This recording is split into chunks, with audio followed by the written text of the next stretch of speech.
अनेक ठिकाणी पण आहे प्रकार तास दीड तास मग त्याचं काय नाही, त्याच्यामध्ये कसं आहे की आता हे काही आपल्याला नवीन नाही आहे. लोकसभेच्या वेळेलाही तसं घडतं, विधानसभेच्या वेळेला घडतं. 90% ठिकाणी सगळे व्यवस्थित चालले, 5-10% ठिकाणी शेवटी ती मशीन आहे.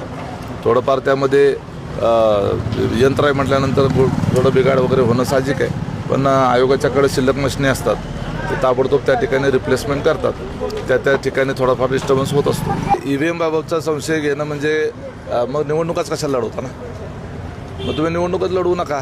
EVMवर संशय आहे तुम्हाला, मतदार याद्यांवर संशय आहे, आणि मग तरी पण मग तुम्ही ज्या ठिकाणी निवडून येता त्या ठिकाणी मात्र तुम्ही संशय घेत नाही. तुम्ही कसे निवडून आला मग EVMमध्ये घोटाळा आहे तर? तुम्ही निवडून येता ना. आता आमच्या इकडे राजू खरे आले नाहीत का निवडून?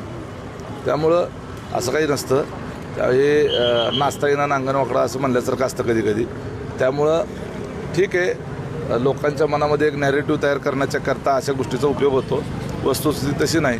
आम्हाला समजा असं म्हणूया की भाजपला जर EVMच हॅक करायचं आहे, EVMच मॅनेज करायचं आहे, ते तरी कशाला प्रचारण हे करत बसतील, एवढं पळापळ करतील. EVMवरच अवलंबून राहायचं, प्रचारालाच जायचं नाही, असं होत नसतं.